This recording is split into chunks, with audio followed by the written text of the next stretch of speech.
Hello, আসসালামু আলাইকুম guys. আপনাদেরকে দেখাচ্ছি গ্রাম বাংলার কিছু সুন্দর দৃশ্য। দেখেন বাচ্চাটা আসলে মুরগির বাচ্চা নিয়ে বইসা রইছে। ও ভাবতেছে যে এগুলা বড় হবে। আমি জিজ্ঞেস করছি, বলতেছে আমি এগুলা পালবো, বড় করব।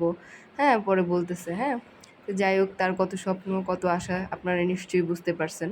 এগুলা হচ্ছে ছাগল, যা আমাদের গ্রামে অনেকেই পালন করে। তারপরে হচ্ছে এখানে পরিবেশটা অনেক সুন্দর। গ্রামের ভিতরে হলেও বাড়ির ভিতরে। যাই হোক, তারপরে আমি একটা গাছ দেখাবো এখন। গাছটা দেখেন, গাছটা কিন্তু অনেক সুন্দর। বাইরের দৃশ্যটা দেখাই নেই অবশ্য, পরবর্তীতে দেখাবো ইনশাল্লাহ।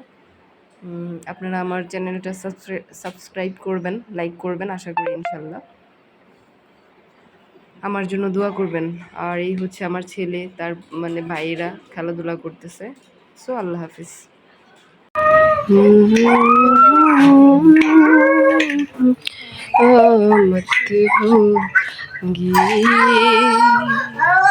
आज रुसवा